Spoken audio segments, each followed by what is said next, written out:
సుమన్ టీవీలో మీ personal and business promotions కోసం కింది నెంబర్కి కాంటాక్ట్ చేయండి.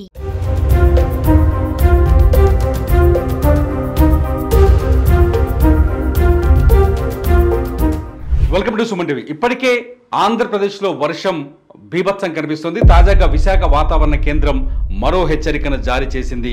బంగాళాఖాతంలో మరో వాయుగుండం ఏర్పడబోతుందని, సెప్టెంబర్ 6-7 తేదీల్లో అది తుఫానుగా మారబోతుందని, ఒడిశా ఉత్తరాంధ్ర నుంచి ఉత్తరాంధ్ర మధ్య తీరం దాటే అవకాశం ఉందని చెబుతుంది. ఇప్పటికే వాయుగుండంతో విజయవాడ, గుంటూరు, పల్నాడు జిల్లాలో భారీ ఎత్తున వర్షాలు కురుస్తున్నాయి. భారీగా ఇప్పటికే కృష్ణా నది ఉగ్రరూపం దాల్చింది. విజయవాడలో అనేక ప్రాంతాలు నీట మునిగిపోయాయి. ఇటు తెలంగాణలో ములుగు, అలాగే మహబూబాబాద్, అలాగే వరంగల్, ఖమ్మం జిల్లాలు, ఇటు ఉమ్మడి నల్గొండ జిల్లాలో కూడా అనేక చోట్ల భారీ నుంచి అతి భారీ వర్షాలు కురవడంతో అనేక ప్రాంతాలు నీట మునిగాయి. ముఖ్యంగా ఖమ్మం పరిస్థితి మరింత అధ్వానంగా ఉంది. మున్నేరు వాగు ఒక్కసారిగా ఖమ్మంని ముంచెత్తింది. ఇకపోతే మరోసారి వాయుగుండ ప్రభావం ఏర్పడితే ఆంధ్రప్రదేశ్లోని కోస్తా, రాయలసీమ ఏరియాలతో పాటు తెలంగాణలో కూడా భారీ వర్షాలు వచ్చే అవకాశం ఉందని విశాఖ వాతావరణ కేంద్రం హెచ్చరించింది. అంటే ముప్పు మళ్ళీ ముంచుకొస్తుంది. ఇప్పటికే వరద ప్రమాదంతో ప్రభుత్వాలు నిద్రపోవట్లేదు. తెలంగాణ, ఆంధ్రప్రదేశ్ ప్రభుత్వాలు, అధికారులు కంటి మీద కునుకు లేకుండా పనిచేస్తున్నారు.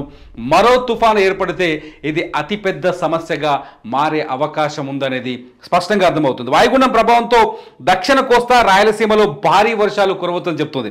సెప్టెంబర్ 6-7 తేదీలో, దానికి ముందు వాయుగుండం ప్రభావంతో దక్షిణ కోస్తా, రాయలసీమ ఏరియాలో భారీ వర్షాలు ఇవాళ కొంత విజయవాడ, గుంటూరు ఏరియాలో ఉన్నాయి. కోస్తా, రాయలసీమలో ప్రస్తుతానికి కొంచెం తక్కువగా వర్షాలు కనిపించలేదు. కేవలం చిరుజనులకే పరిమితమైంది. కానీ ప్రస్తుతం కొత్తగా ఏర్పడబోయే వాయుగుండంతో దక్షిణ కోస్తా, రాయలసీమ ఏరియాలో భారీ నుంచి అతి భారీ వర్షాలు కురిసే అవకాశం ఉందని విశాఖ వాతావరణ కేంద్రం హెచ్చరిస్తోంది. ఇటు పల్నాడు, ఎన్టీఆర్ జిల్లా, ప్రకాశం జిల్లా, గుంటూరు జిల్లాలో కూడా వర్ష ప్రభావం తీవ్రంగా కనిపించే ఛాన్సెస్ ఉందని చెప్తుంది. ఇది ఇప్పటికీ మనకు విశాఖ నుంచి అందుతున్న వెదర్ అప్డేట్. మొత్తానికి ఇప్పటికే ఇటు విజయవాడలో అనేక ప్రాంతాలు, లోతట్టు ప్రాంతాలు నీట మునిగాయి. కృష్ణానది ప్రకాశం బ్యారేజ్ దగ్గర కృష్ణమ్మ ఉగ్రరూపం కనిపిస్తోంది.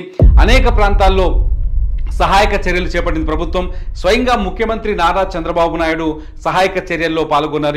ఇప్పుడే ఎన్డీఆర్ఎఫ్ బృందాలు స్పీడ్ బోట్లతో సహా విజయవాడలో ల్యాండ్ అయ్యాయి. ఆల్రెడీ సహాయక కార్యక్రమాలు కూడా మొదలయ్యాయి. లోతట్టు ప్రాంతాలకి అనేక మందికి ఫుడ్ అందిస్తున్నారు. ఫుడ్ని ప్రత్యేకంగా ప్రభుత్వం కాన్సన్ట్రేషన్తో ఫుడ్ ప్యాక్ చేసి అందజేస్తున్నారు.